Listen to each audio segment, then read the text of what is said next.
Let me begin by saying a few words about C2ES, and then I'll introduce our panelists. We're an independent, nonpartisan, not-for-profit organization founded 18 years ago as the Pew Center on Global Climate Change. Our core mission is to advance practical solutions to reduce greenhouse gas emissions, deploy clean energy, and build resilience to a changing climate. We pursue our mission through a number of activities, such as conducting research and analysis on topics like climate resilience, finance, technology solutions, and policy options. We have many publications, all of which are freely available on our website. We have a Business Environmental Leadership Council. It is made up of 30 companies, most of which are Fortune 100 companies, representing the multi-sector nature of the U.S. economy. As you can see on the slide, we have companies from the banking and finance sector, automobiles, extractives, manufacturing, technology, utilities, and others. This conversation is part of a long-running effort at C2ES called the Solutions Forum, which brings together business leaders and states and city officials to find pragmatic solutions to some of our country's biggest climate and energy challenges. We started the Solutions Forum with a series of public discussions in DC on the topics of market-based strategies, energy efficiency, and clean energy finance. In the last year, we've held a series of invitation-only workshops across the country and webinars to explore key issues like market-based strategies and climate resilience in depth. We're happy to be bringing this webinar to you today. We have great speakers. We would like to thank our sponsors for making this event possible: Bloomberg Philanthropies, Energy Foundation, and the JPB Foundation. Now I'd like to give a few short introductions, and you can find the detailed bios of our speakers on our website. Bruce Ciallella is the Managing Director for HUD Programs in the Office of Recovery. He oversees the Hurricane Sandy recovery effort for the New Jersey Economic Development Authority.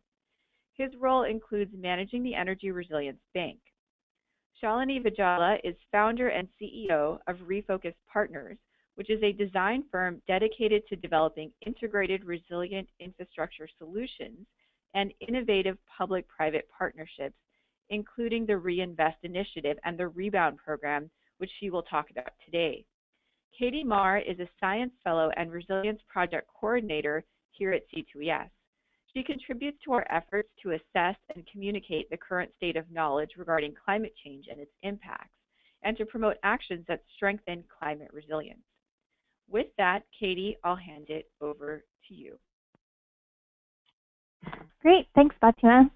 So as Fatima mentioned, I'm going to be providing an overview of climate change impacts in order to provide some context for why financing resilience is so important. So a number of recent reports have provided future climate projections, but I will be focusing here on mostly on the National Climate Assessment, which covers impacts for the U.S. So next slide, please. So some of the changes we can expect to see in the U.S. include increasing temperatures and extreme heat events like heat waves, sea level rise, heavy rainfall events, which can also lead to flooding, seasonal changes in rainfall and drought, wildfires, and increased tropical storms. Next slide. So these maps show some of the projected impacts for the end of the century for the U.S. For both projected temperature and precipitation changes. So by the end of the century, we could see about a 3 to 5 degree temperature rise under the lower emission scenario, or a 5 to 10 degree rise for the higher emission scenario. So these obviously could vary by region, as you'll see in the map, but we also are going to see increasing frequency and duration of heat waves throughout the country. For precipitation, we see a lot more regional variability. We're going to see a lot of increasing precipitation in the north and northeast, and in the southwest we'll see a lot of decreasing precipitation. So we'll also see a lot of heavy downpours increasing. Increases in extreme precipitation are projected for all of the U.S. Next slide, please. So global sea level rise has been rising over the past 100 years. We've seen about 8 inches of rise in the last 100 years globally.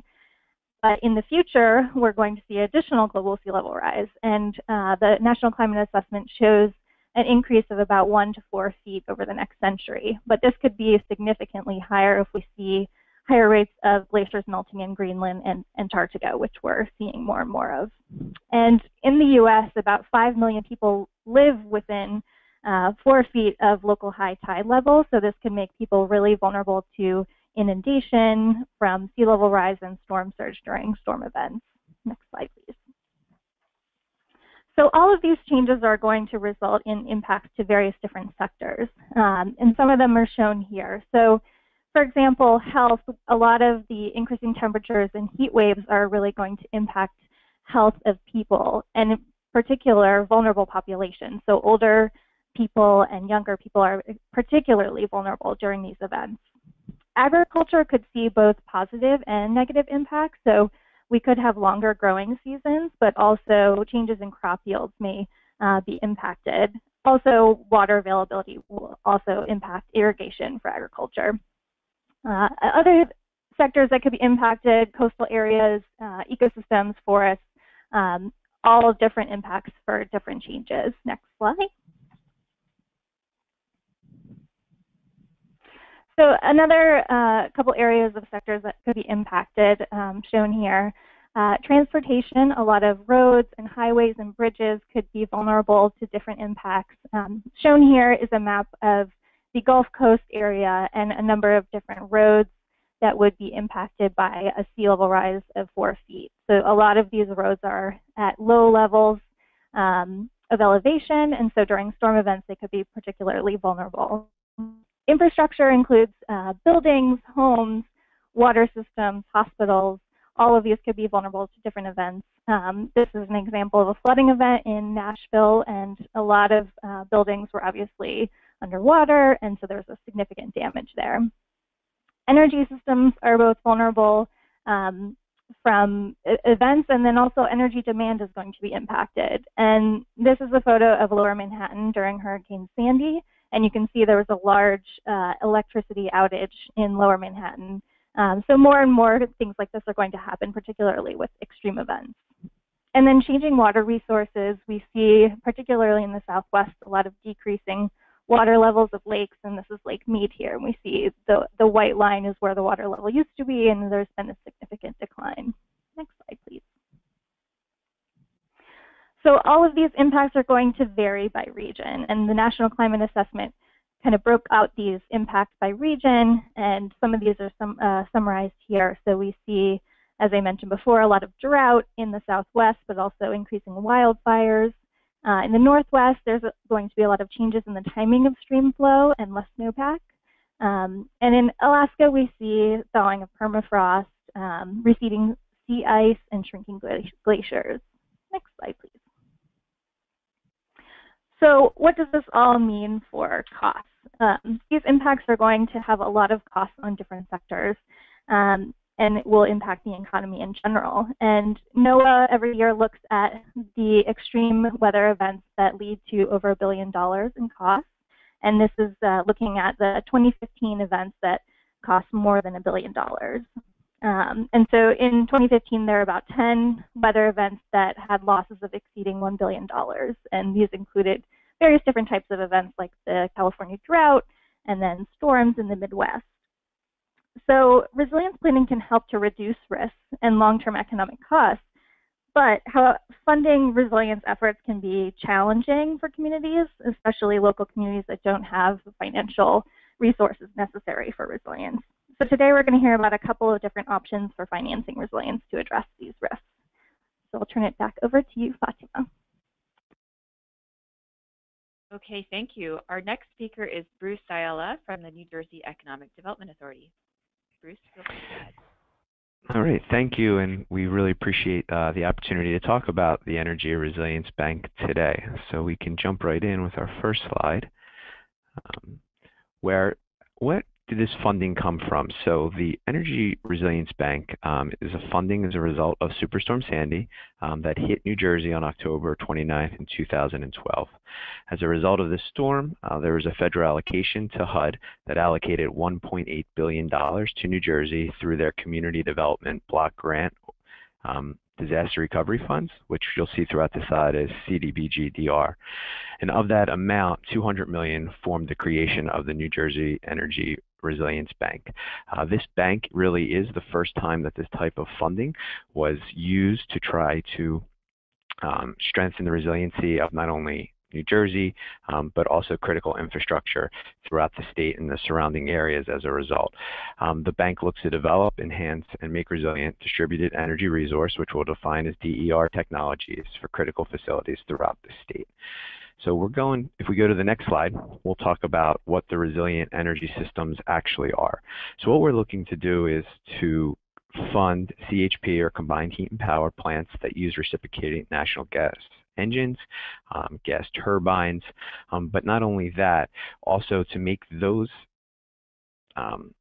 systems islandable and able to black start. Basically meaning that if they were to go off the grid, would these systems be able to operate not only the critical load, but for an extended period of time, which we've defined as 7 days within our program details. What we wouldn't fund, though, is just the straight emergency backups that are running on diesel.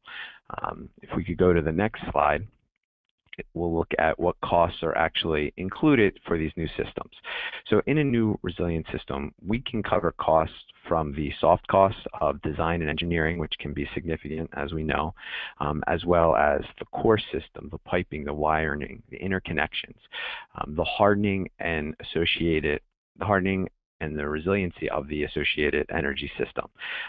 In a lot of these situations, they're going to be in areas that are susceptible to flooding, and one of the requirements would be that they would be flood-proofed in a way. The things that we're not going to fund, as I mentioned, were the emergency backup generators, but also if there's a non-energy related issue at the plant. So for instance, we would fund something to the effect of a system that would be required to be flood-proofed, and all the wiring and maybe the substations that are affected by the CHP and all of those things.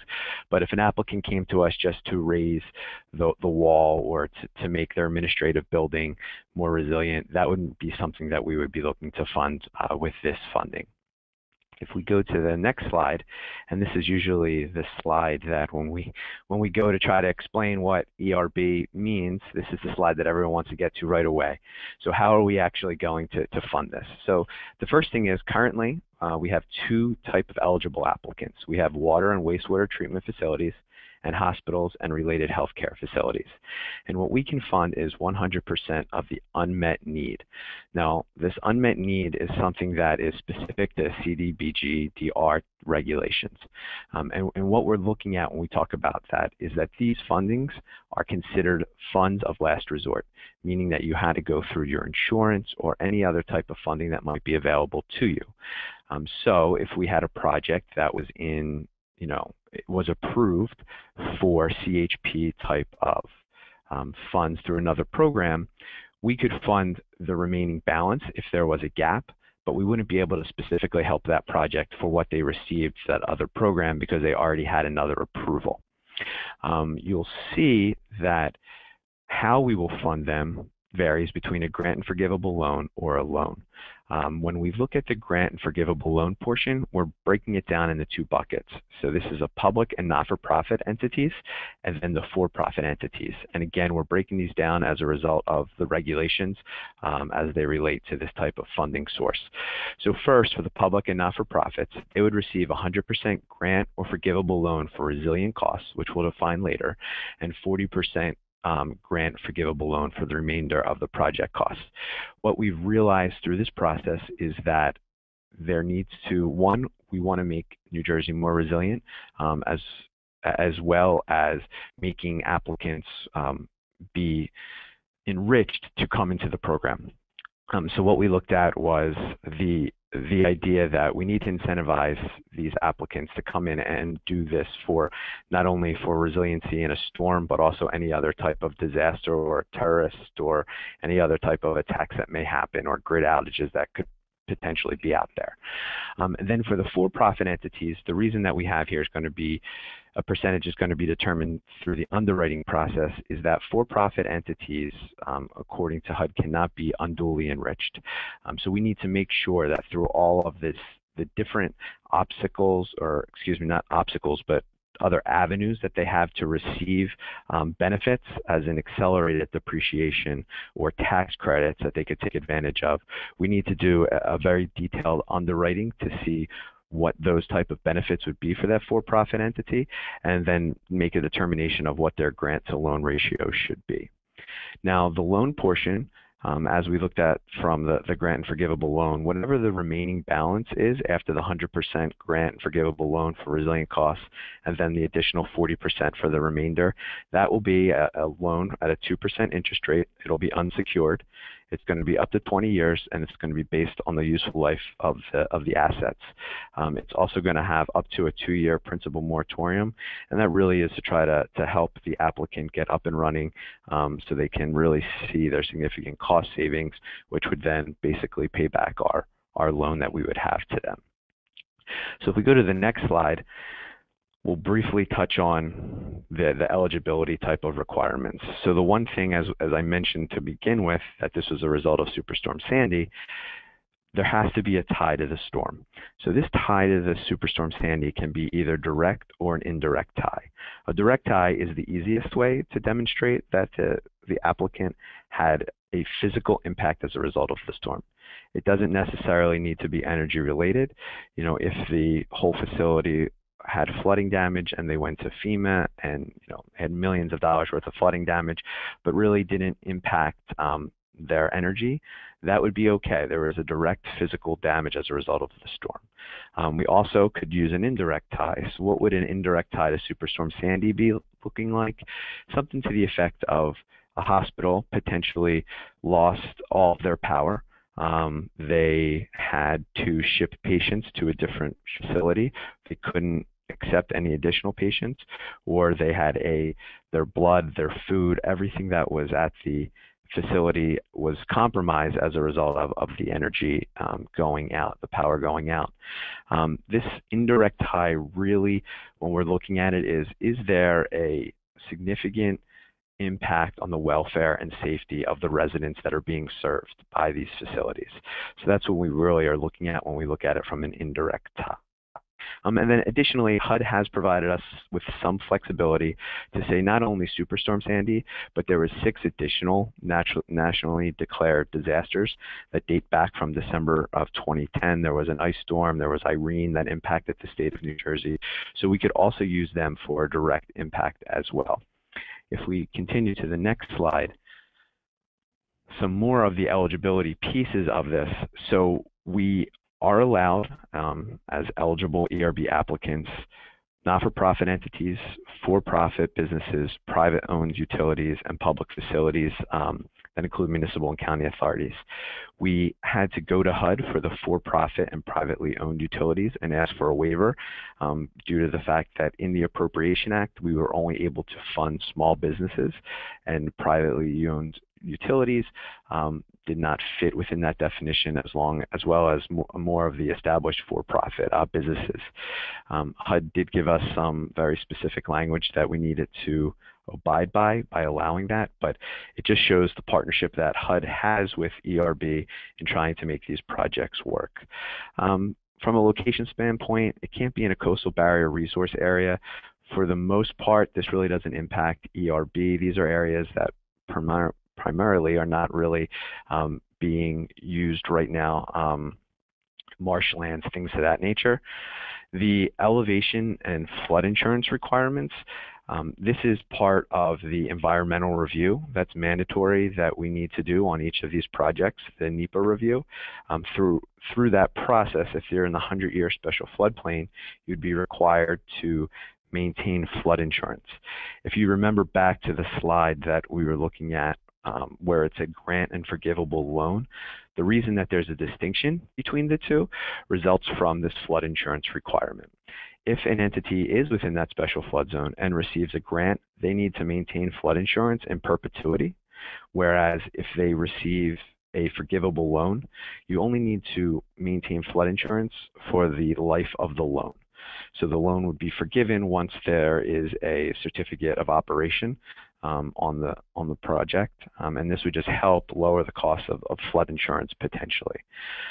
The idea of public procurement and bidding, again, this is another CDBG regulation that requires all nonprofits or public entities to have to publicly procure all of their services, which includes soft costs, as well as the timing of these projects. So again, in the Appropriation Act, luckily for the ERB, and I say that in a very loose definition of lucky, all of the funding needs to be expended by September of 2019.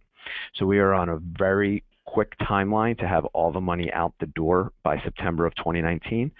We have been working with HUD to potentially have the ability to have an extension, but at this moment in time, we are working on a very tight deadline of September of 2019.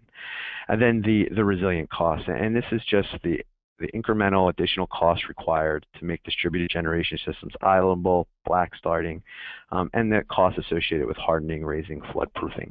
And what we're trying to do here was, there adds no economic benefit for the applicant, but it is something that is germane to what the ERB wants to do. We want to make sure that these critical facilities are able to operate in the result of a storm, but at the same time, there's an significant cost that's associated with that, and we wanted to make the applicant feel comfortable that we're going to have a partnership with them and give them what they need to make that happen. If we go on to the next slide, we can look at our preliminary approvals. So we started the program back in October of 2014. We have, over the last 6 months to a year, have really gained traction on trying to get project to preliminary approval.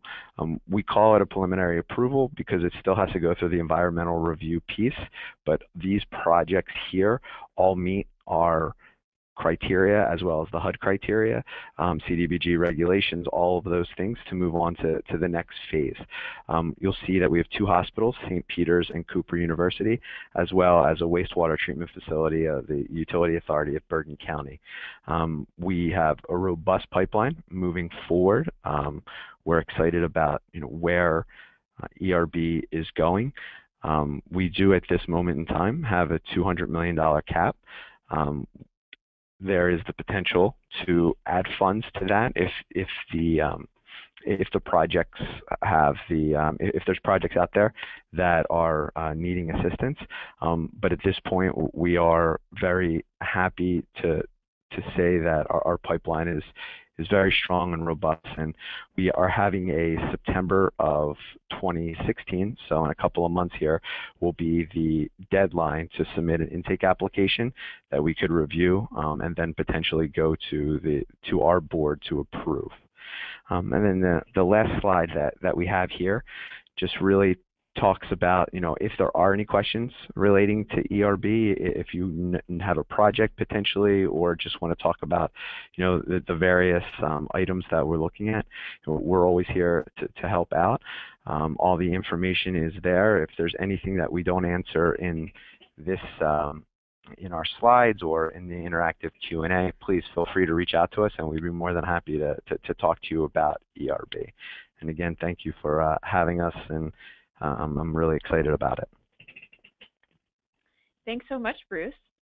Our next speaker is Shalini, and she'll give us an overview of the Reinvest and Rebound programs. Go ahead, Shalini. Wonderful. Thank you, Fatima. If we could start on the next slide. You've heard a bit from the previous presenters about how the costs of climate change will play out with rising temperatures, rising seas, and rising precipitation in many parts of the world. But we don't talk as often about the day-to-day costs of not investing in resilience. So the image that you see on your slide here, on the slide here, is a picture from the New York City subway after Hurricane Sandy. And the New York MTA incurred tremendous costs after this disaster.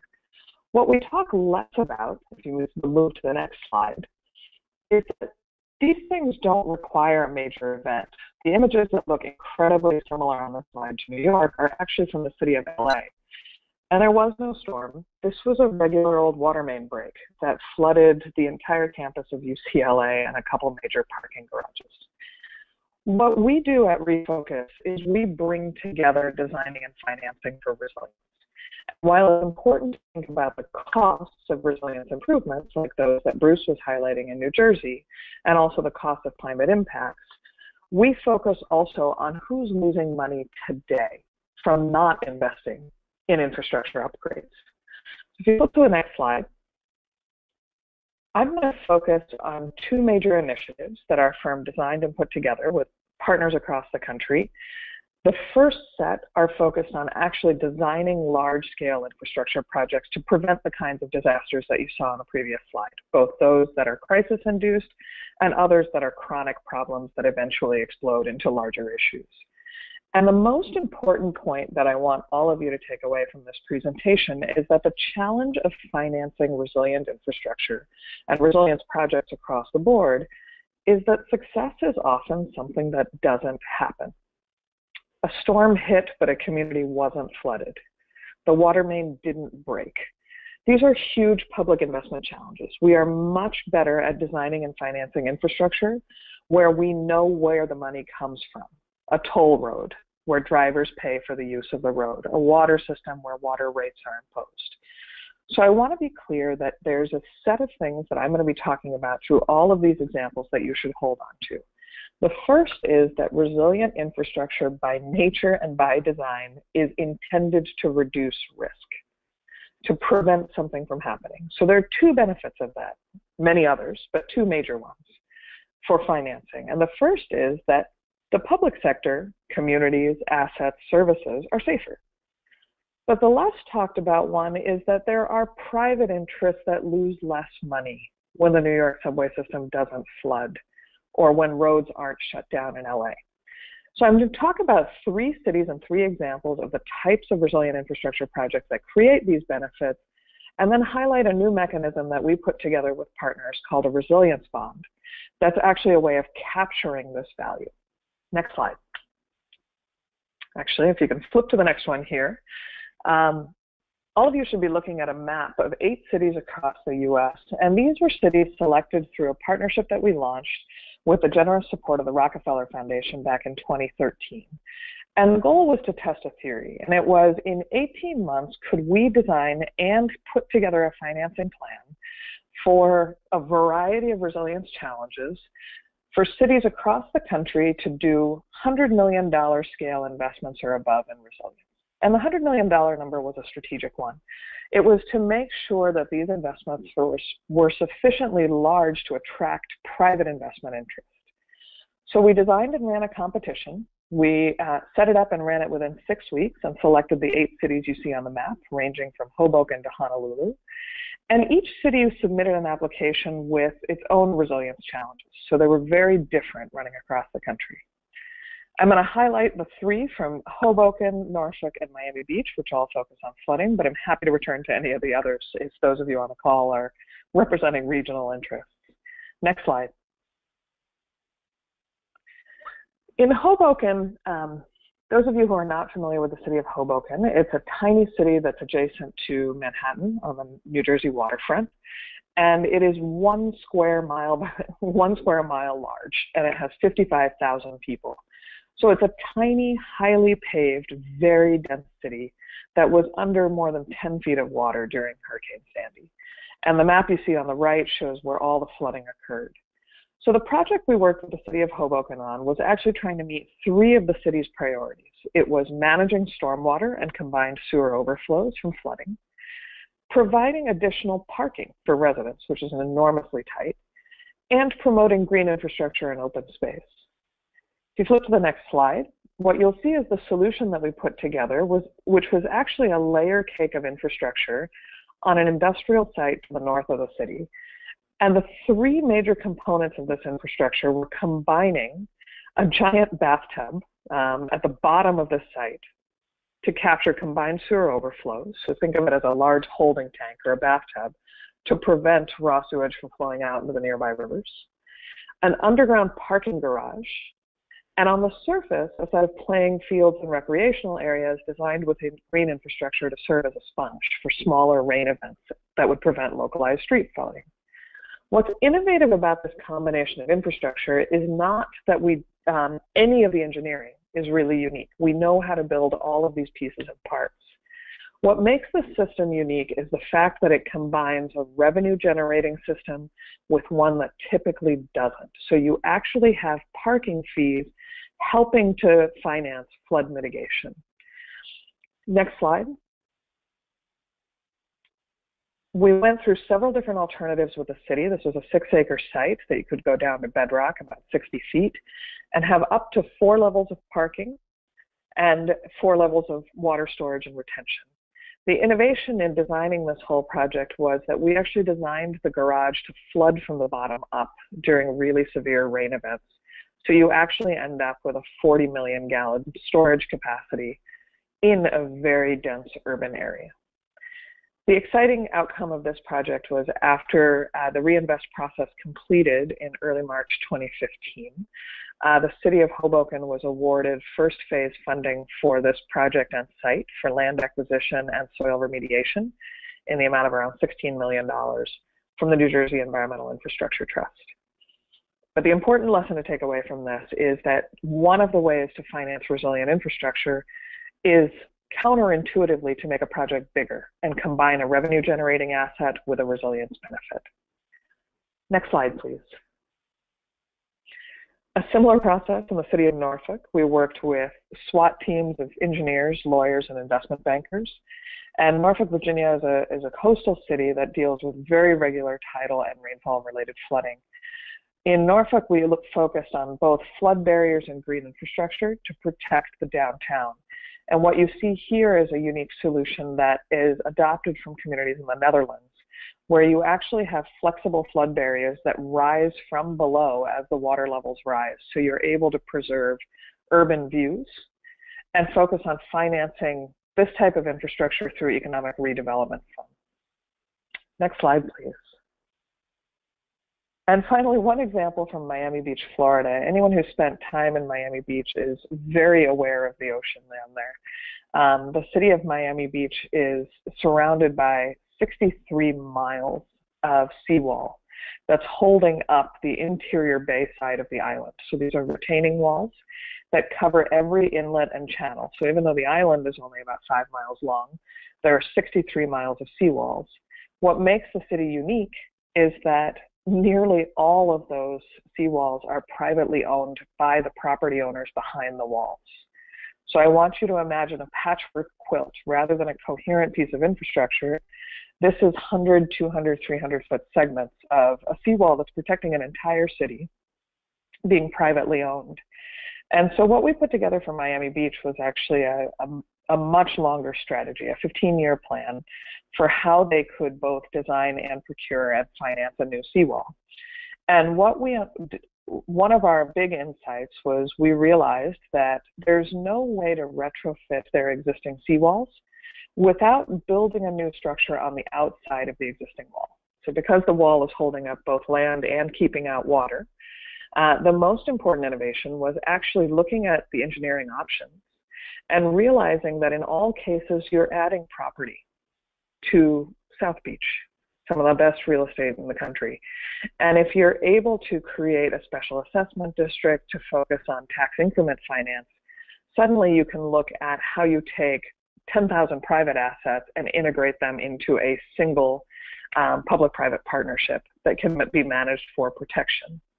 The most important thing about Miami Beach was the engineering solution actually informed the financing, which is we realized the bulk of flooding in Miami Beach was a result of water pushing sideways through the seawalls, not necessarily flooding in over the top because the walls were structurally deficient. And so the combined financing solution for the city was to look not only at how to replace the wall, but also to combine tax increment finance with insurance savings to property owners who are experiencing incredibly high insurance bills down in the city in Miami Beach. Next slide. So now I'm going to switch from describing a set of resilience projects and how you can actually capture avoided losses and savings in direct finance to talk a little bit more about a broader financial instrument that we call a resilience bond. Next slide, please. as you heard on the previous slides, the challenge of funding resilient infrastructure is there's not a lot of public money, so big projects rarely happen the same ways that they used to. And more important for investors is that the benefits of resilient infrastructure are diffuse and rarely linked to revenue. So SEAWALL does not look like a toll road. And so in this world where success is something that doesn't happen, how can you capture the value created from these types of projects and close the loop to make sure that they actually help with project finance? So this is not about worrying about far future climate impacts. It's about trying to find value that's in the near term that can be converted to a revenue. So what we looked at was all of the projects that you heard described in Hoboken, Norfolk, and Miami Beach. We realized we're creating enormous value for private insurers. Why is that? It's because you have a project that actually makes it less likely that an insurance company will lose money. So when Hoboken is better protected from the next Sandy, insurance companies are going to see fewer claims. So what we did is we actually looked at the project designs that you heard about in all three previous cities and worked with a set of partners, including Goldman Sachs and Swiss Re, to figure out if we could create a new insurance instrument that could help direct finance these programs. And I want you to think about this as an instrument that's an insurance policy, not a municipal bond. So I'm going to briefly describe how this works, where we combine a project plus an insurance to create a resilience rebate for project financing. Next slide. The basic idea is that we worked with the financial industry to redesign what is typically called a catastrophe bond. A catastrophe bond, for those of you who are not familiar with the financial instrument, is an insurance policy. Think about it as an insurance contract. Do not compare it to a municipal bond.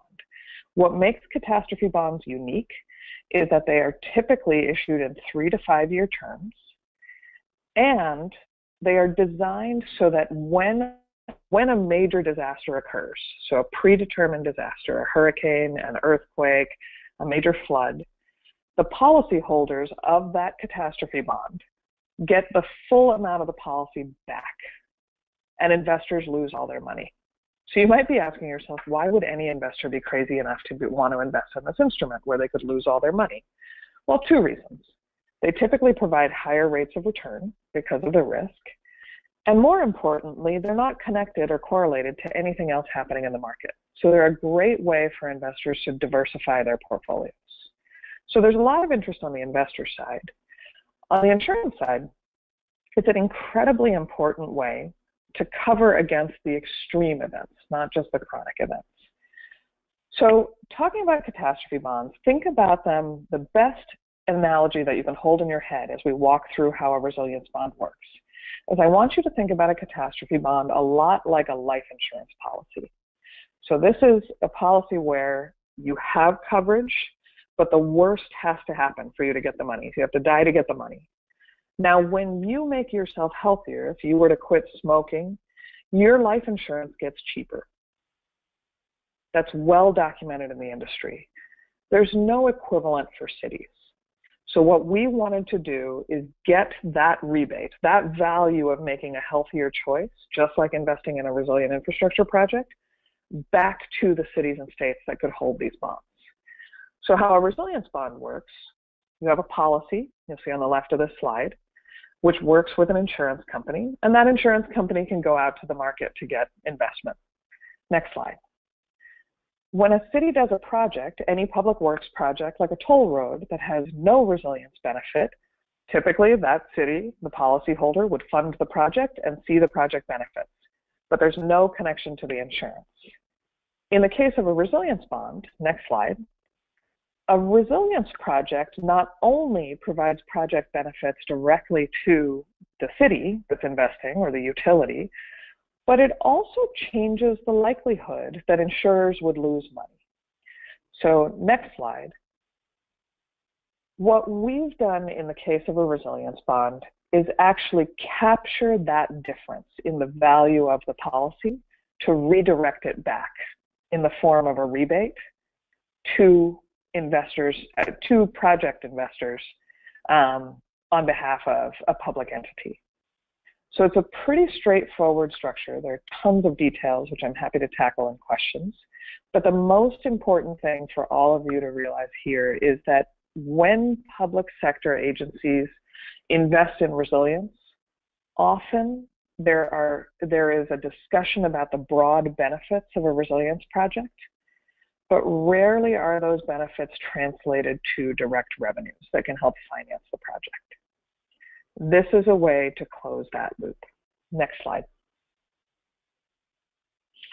The most important benefits of resilience bonds are that this rebate structure that you saw on the previous slide can help fill project funding gaps, cover O&M costs, but also it can help cities and utilities meet insurance compliance obligations. After Hurricane Sandy, the New York MTA actually issued its own catastrophe bond in the amount of $200 million simply because they were priced out of the property insurance market. They were not able to get coverage, and they were required to hold coverage for regulatory reasons.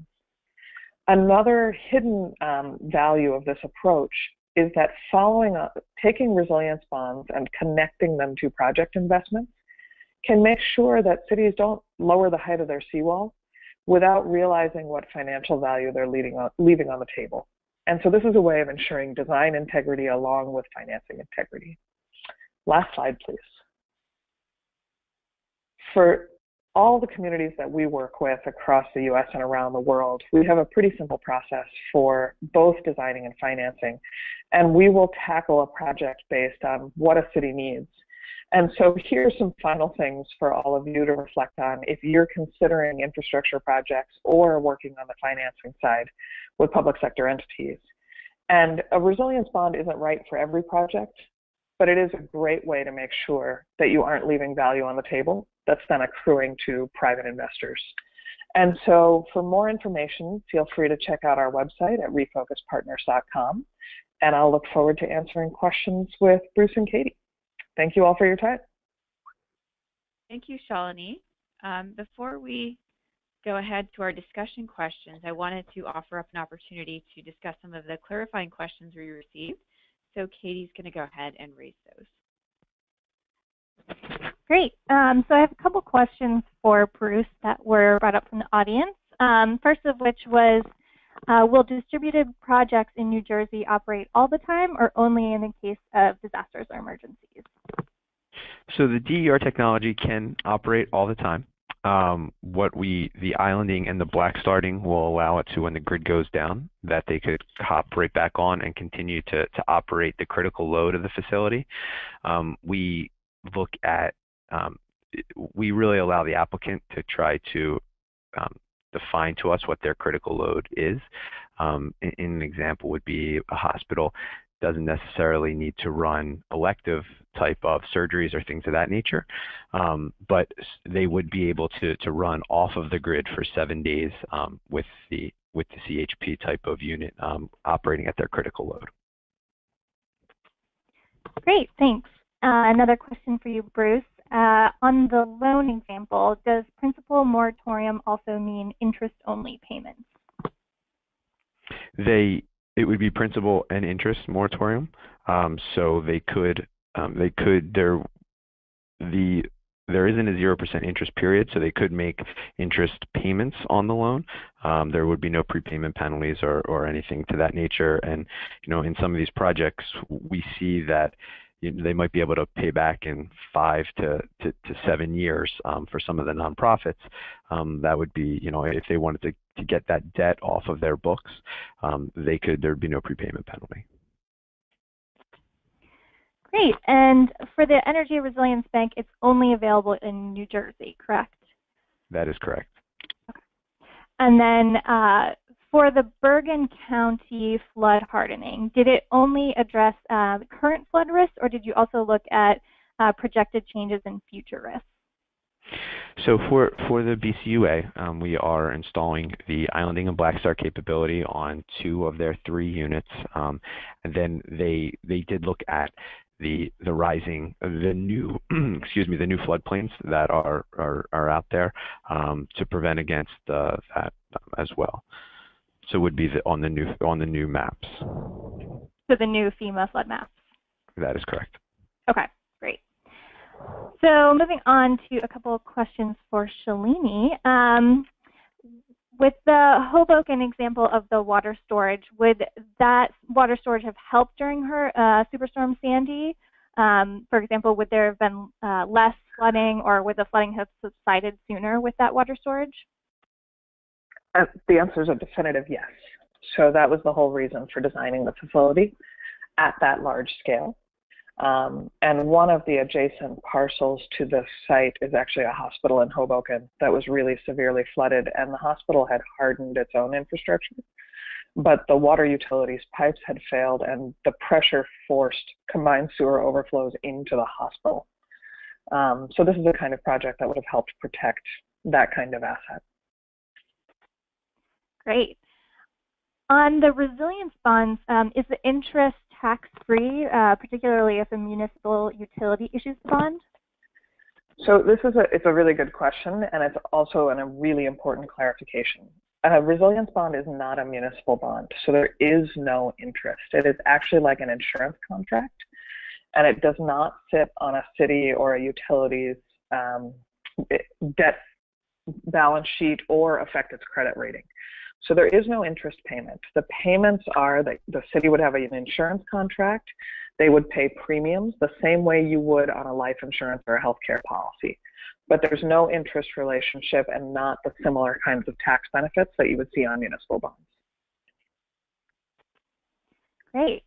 Another question, when cities reduce their risk profiles by carrying out resilience investments, why doesn't this translate into reduced premiums for their insurance? Shouldn't a private insurer factor in city characteristics when setting their premiums? Yeah, this is exactly what should happen, but there's very little incentive for it to actually happen, because insurance rates in many of these places are increasing pretty dramatically. So if you go to Miami Beach, they're seeing 50 to 200% increases annually in some of their retail insurance policies. So it's actually very difficult to capture a savings on a standard homeowner's insurance policy, because what you'll typically hear back is that it's a savings on an increase. So your rates didn't rise as fast, or even worse, it's a savings on a subsidy. So for example, if it's a national flood insurance program insured property. And so you don't actually have a way of capturing that value.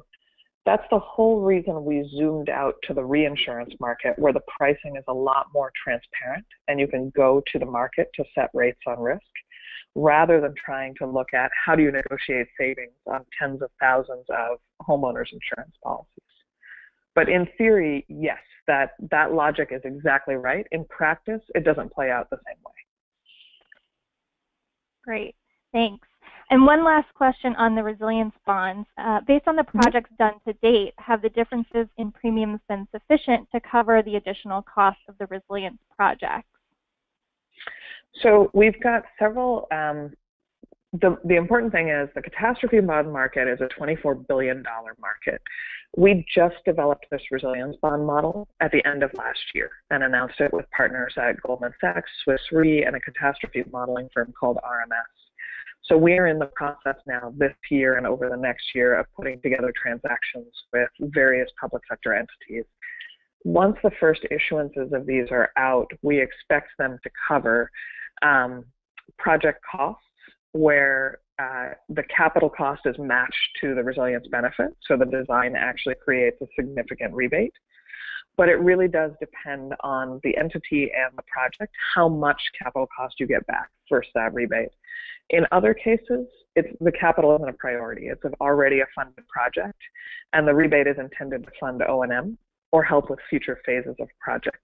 But we expect to see that proven out over the next 2 years, so please stay tuned. Great, thanks so much, Shalini and Bruce. I will turn it back over to Fatima for some discussion questions. Okay, thanks, Katie. This is really great to see a lot of audience participation. There were a couple of discussion topics we wanted to make sure to cover during our webinar today, the first of which relates to using federal funds. So in your experience, what are some of the hurdles related to using federal funds for disaster recovery? And Bruce, feel free to start with that. Sure. So we deal with these every day here at the Energy Resilience Bank. I think first for us, when we talk about the federal funds for disaster recovery, the ERB is just a new type of funding that is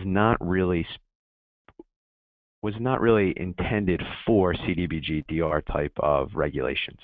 So I think at first, being the first state in the nation to try to do this, we're faced with challenges to try to understand how the regulations for an entity that, for the most part deals in low-income type of housing environments, how do we make the ERB fit within the federal guidelines?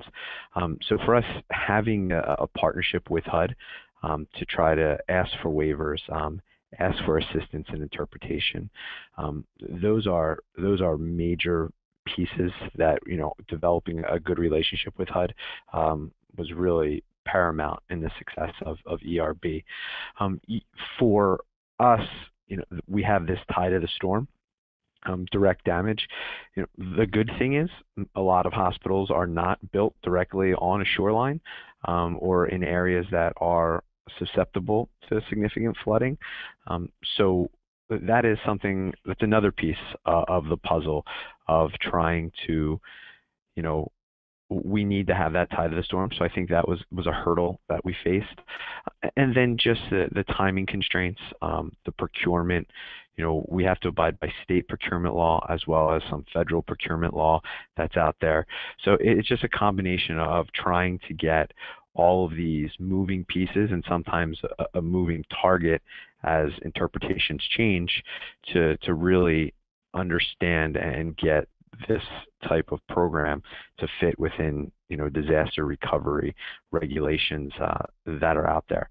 But, let me say that HUD has been a very willing partner to really make this work. And, we've changed our policies and procedures over time to really try to get these programs and these projects moving forward. And, I think we're in a good place now, but every day a new issue or, a new interpretation of how the federal regulations read is needed to really make this all work.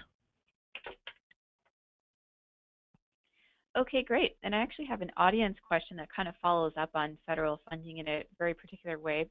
The question is, FEMA's community rating system provides discounts for NFIP flood premiums for every point a community improves in its rating. Is this being actively used by any communities you know of to fund resilience? So I'll comment on our applicants. We haven't specifically heard anything to that effect that they're utilizing that in their funding or in their improvements. So from that perspective of the ones that we have in our pipeline, I would answer that we have not seen that yet. Okay, great. Fatima, yeah, go ahead. Yeah, this is Shalini. Just to add to that, I think we've seen successful large-scale petitions to FEMA to revisit their ratings, but not really any small-scale ones at the point level for communities that have generated enough money. It just looks like a savings to a homeowner, not something that can be captured and used to refinance a project. Okay, great. The second sort of general discussion question is, what are some of the other financing options available to local governments for resilience efforts?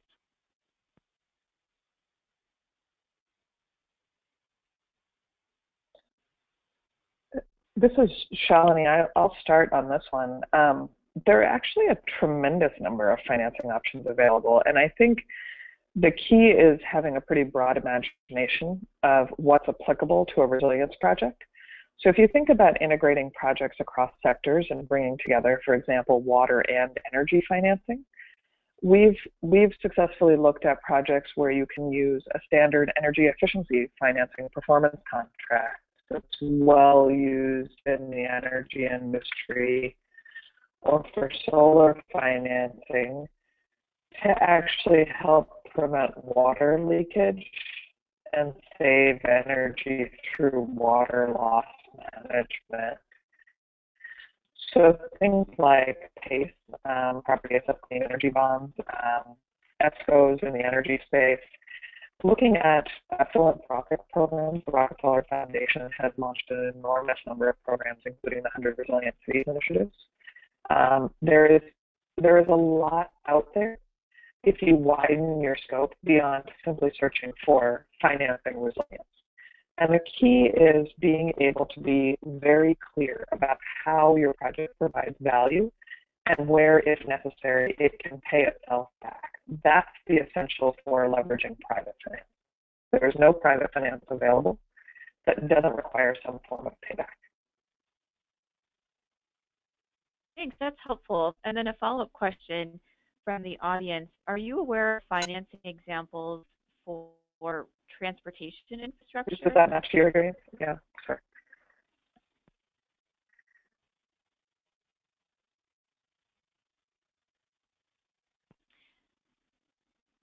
Yeah, tons, actually. Typically for transportation infrastructure, the financing and the funding is about hardening the asset to avoid disruption. So it's less, there are two types of resilience projects, and this is important. Making a piece of infrastructure itself resilient to a disaster is one type. And so that's making sure that your road doesn't wash away, your bridge doesn't get disrupted, and your traffic continues to flow, or that you recover quickly. The other type of asset is the kind of project you heard me describe for Hoboken, where it actually improves the overall resilience of the system, but in and of itself, the project isn't being hardened or reshaped. And these are two very different things. Typically, the transportation funding that's out there and financing that's out there relates to the first type of asset, making a highway, road, or transit system more robust. And there's an enormous number of examples of how public transit systems are investing in hardening their assets, from Washington, D.C.'s metro out to LA's road authorities. And global examples as well. Thank you, that's helpful. Moving on to our third general discussion question, what are some of the co-benefits of investing in resilient infrastructure that policymakers could or should emphasize to bring more attention and potentially additional stakeholders to this area? I can start with that one. So, just actually hopping back to the last question of other financing, there also is, within the state of New Jersey, Shalini mentioned the Environmental Infrastructure Trust, which is an appropriation. There's the appropriation method from the federal or from the state government, as well as societal benefit charges in electric bills and things of that nature that the New Jersey Board of Public Utility, who is our partner in the ERB, really can utilize to have clean energy type of programs and resilient type of programs. But to talk about the co-benefits of investing in resilience infrastructure, it's not just, when we talk about resilience infrastructure, it's not just a storm. It could be all the magnitude of things that are out there. It doesn't need to be a natural disaster. It could just be a power outage. When a whole grid goes down, it really stops a lot of things. I think what we saw from Sandy was that when there is a system-wide outage all over the place, your EMTs, your police, everything is really based on technology that really needs some type of power, whether it's cell phones or things to that effect. And by investing in resilience infrastructure, we can create community centers within these hospitals that can be for EMTs, be for police, be an area where the local community can come in and potentially, have food, be able to use the bathrooms, things to that nature that, it's not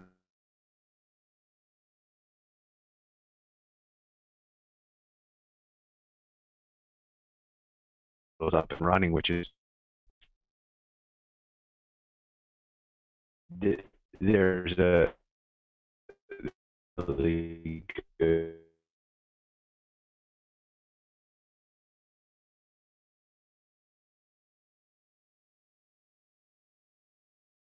breaking up there.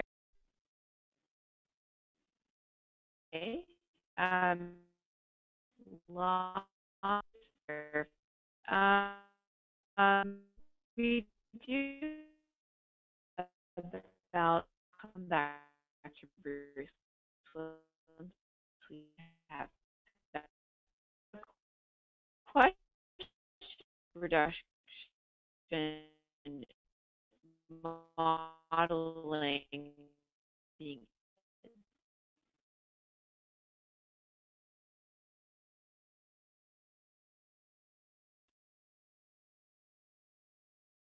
Haven't, and I'm here. Hearing Bruce Yeah, and I Fatima. apologize.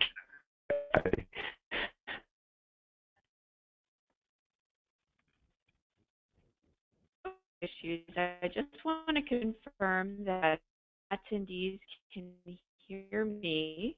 Not hear me, feel free to just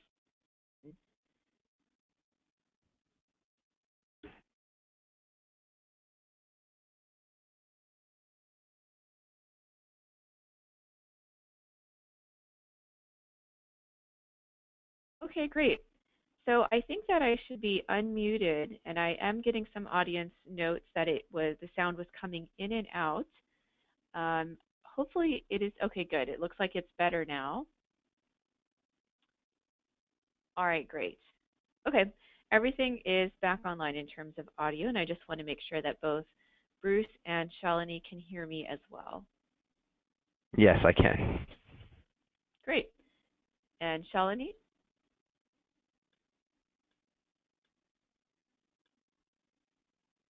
Okay. Bruce, since you can hear me, I was wondering if you wouldn't mind going over the last question. You were talking about emphasizing co-benefits, and it looks like some folks weren't able to hear your answer. So if you don't mind just kind of going over some of the high points again, that would be great.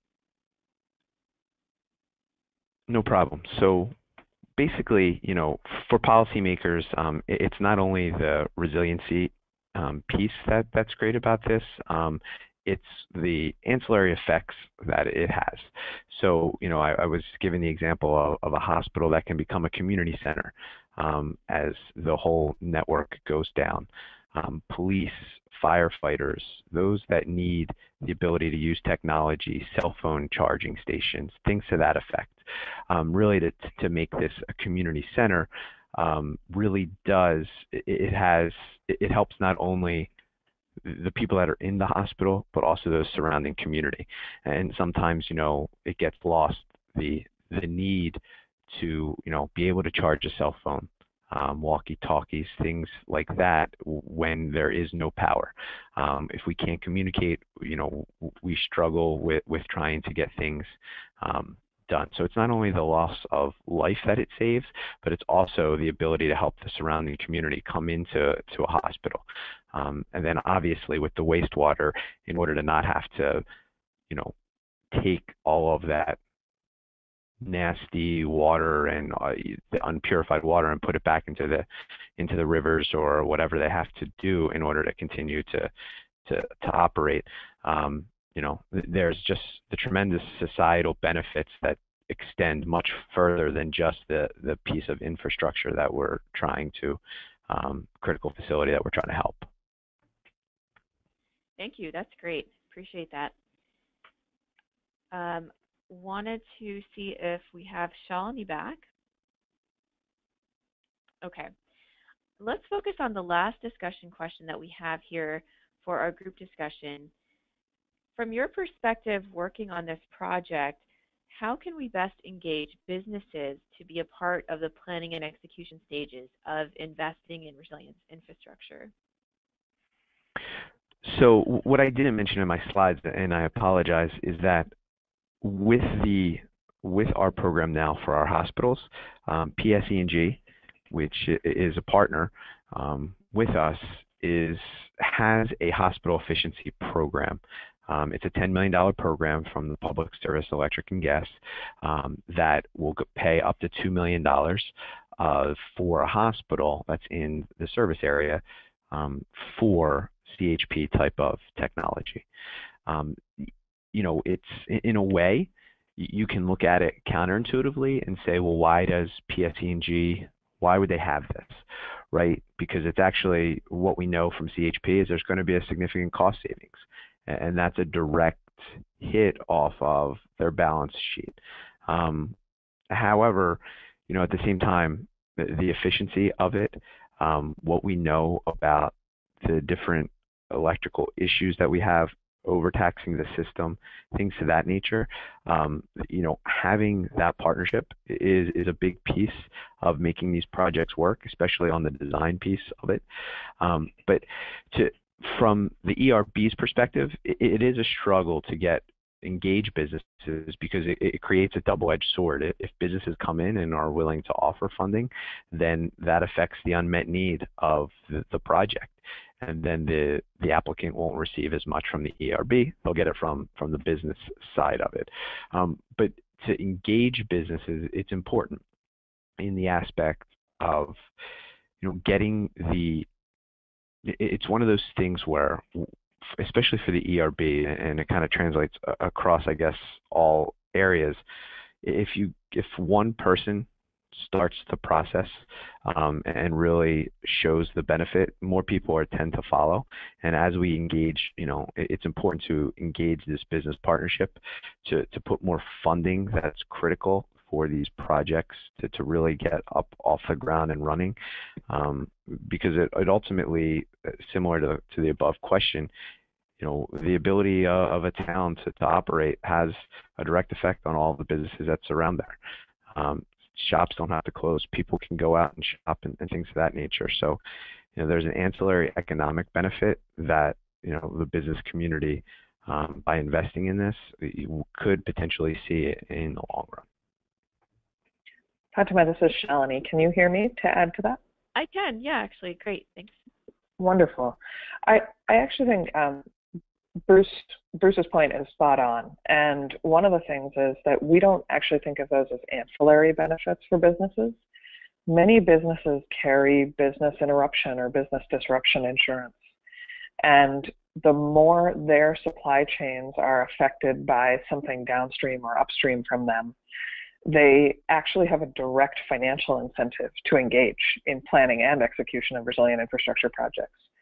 So we've had great experiences working with, for example, ports that are quasi-public and private to ensure that their truck and shipping traffic can get in and out, because it has enormous economic consequences for them. So I think presuming that businesses need to be engaged in some sort of socially responsible way isn't necessarily the doorway in. We look for where they're losing money as well when the rest of their city doesn't function well. And the best way to do that is to see where supply chains might be broken. Thank you. That's a really good perspective. I know that here at C2ES, we've done a lot of great work with businesses and resilience. So I'll turn to my colleague, Katie, to talk a little bit about that. Yeah, so we've done a number of workshops in the past couple of years and have heard from both businesses and from communities that they would really like to be engaging more and talking about the resilience planning process. And so we've really tried to get them together and talk a little bit more about, one, the risks that they're facing, but also how they're approaching these risks. So in some cases, the business might be using different projections for future flood risks than a community is, or they may have access to data that the community doesn't have. So we're attempting to get these communities together and actually participate in the planning process and communicate with each other to kind of get on the same page to see how we can improve resilience at the community level. So we've had a number of different workshops in the past year, and we'll be going forward in the next year to do a number of different workshops in locations like Miami Beach, Phoenix, Providence, Rhode Island, and Kansas City, Missouri, to do just that, to get businesses together. And we're looking both at the large businesses, but also the small business sector, because I think that's one area that's overlooked definitely is small businesses. And small businesses contribute significantly to the economy of a lot of communities, so we want to make sure we include them in those conversations as well. Thank you, that's great. And Shalini, now that we have you back, I just want to make sure we had a chance to fully answer the question that was raised earlier about who carries out the risk reduction modeling for the resilience bond, and that would be the modeling attributable to the various engineered solutions being implemented, if you had any more to add to that. Yeah, definitely. So there are actually 3 global firms that tend to do all of the catastrophe modeling for the financial industry. We worked with one of the leading ones, which is a group called Risk Management Solutions, or RMS, based out of London. And there's great information out there on the web, but the number of firms that do this kind of work is very small because the models are incredibly complex and intensive. And it really varies which one is the highest quality depending on the risks. So for example, there's some firms that are more specialized in flood and hurricane risk and others that do wildfire, ranging from Canada and Australia to the Western US. Thank you. And we also had a question for you specifically about the infrastructure project developed in San Francisco. Would you be able to talk a little bit about that project?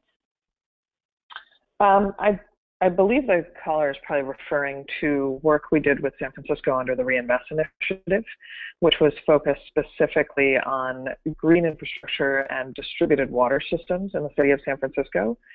And what we were looking at was whether you could use recycled water to create cost savings for both public and private buildings in the city to reduce potable water consumption and loss in the public utility system. And you can find a city-specific report on that on the reinvestinitiative.org website or our website at refocuspartners.com. And happily, the city of San Francisco outpaced all of our recommendations, and their board of supervisors actually mandated the installation of recycled water systems in buildings above a certain size in the downtown area to get to exactly where the Public Utilities Commission wanted to go. So the city deserves the kudos on that one, but you can see some of the analysis behind it on our websites. Okay, that sounds good. We had an audience question that is from the perspective of a community development lender. And the question is, this particular community development lender doesn't provide municipal financing, but they do issue loans to nonprofits, commercial projects, and community facilities. Are there niches for resilience funding that they should be looking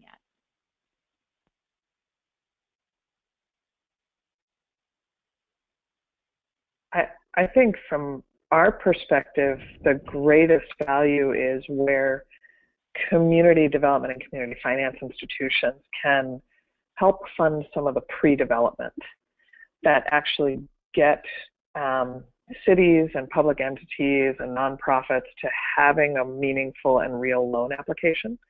So Bruce can speak to this far better than I can, but the hurdle to actually get an application in for a low interest loan or a grant to the ERB or the New Jersey Environmental Infrastructure Trust is very high, and it requires being able to get in experts who can stamp drawings and do really thoughtful project design. And sometimes that can take a while. So where there is flexible funding that can help speed projects along to the point where they can actually attract larger financing, that's the biggest gap we see and the greatest value in terms of bang for the buck. Bruce, would you agree with that one? I would agree 100%. And really that idea right there really shaped a lot of the changes that the ERB had. It was trying to get these projects to a point where we can move them forward, and at the same time trying to convince a hospital or a wastewater that they may have to commit their own funds in the beginning before we could potentially reimburse them for all of that effort. And then, you know, it's tough trying to convince somebody to say, you're going to have to put hundreds of thousands of dollars in design, and then at the end of the day, you might not be able to have a project, or it might not be able to be completed in time.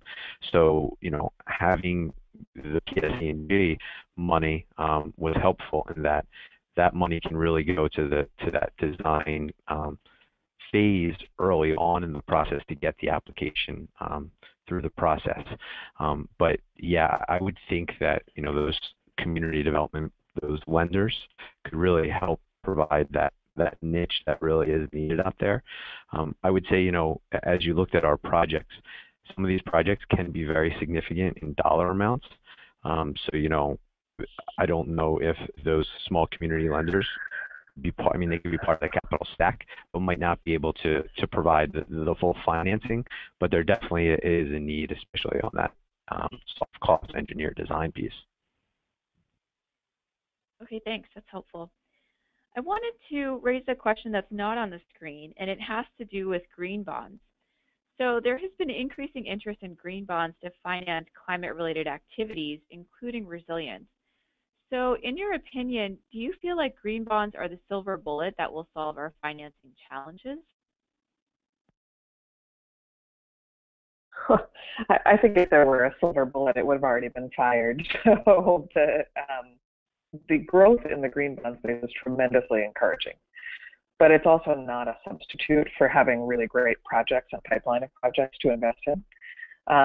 The green bond space is incredibly useful when there are already well-formed ideas of what to invest in.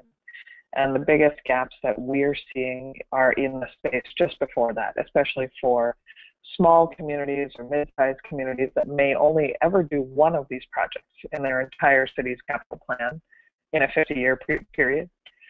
Being able to actually have the green bond market translate to a really meaningful path for local action for those communities is hard to envision. So I don't think it's a silver bullet. At the same time, I think it's incredibly encouraging that investors are open to a much more targeted set of investments that have these social and environmental benefits. So it bodes very well on the investment side, but I think it doesn't help fill a lot of the gaps on the public sector and project design side. Okay, great. The last question I wanted to make sure we discussed is you both have done work in the New England, New York area. So in your opinion, what were the major lessons of Superstorm Sandy in the areas where you're working? So from my perspective, I mean, this is what I do on a daily basis, you know, trying to still recover from Superstorm Sandy, which we're going on almost 4 years now, which is a scary thought.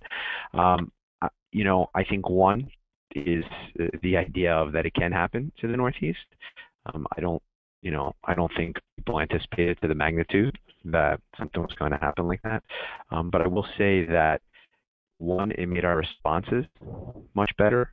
I think the idea of having to elevate was helpful.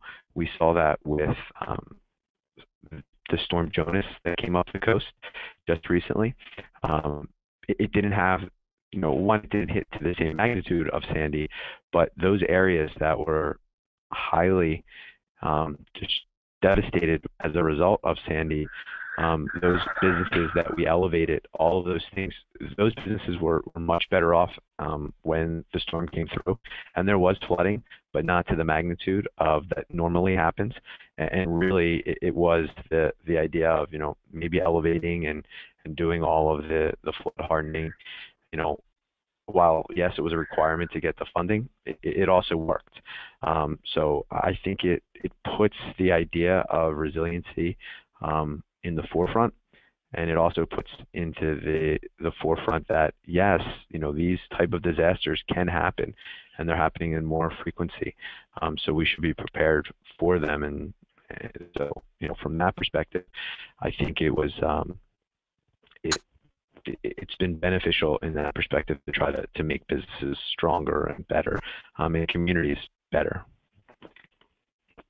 I would agree with everything that Bruce just said, and also add that I think it was tremendously important as a wake-up call to the federal government. And so post-Sandy, you saw huge changes at HUD in how they did their community development block grants for disaster resilience. And that has led to some pretty transformational programs. So for example, after Sandy, HUD kicked off a program called the Rebuild by Design program to help communities develop comprehensive resilience solutions and apply federal money to them. And they have since turned that into a national program that ran in the last year called the National Disaster Resilience Competition.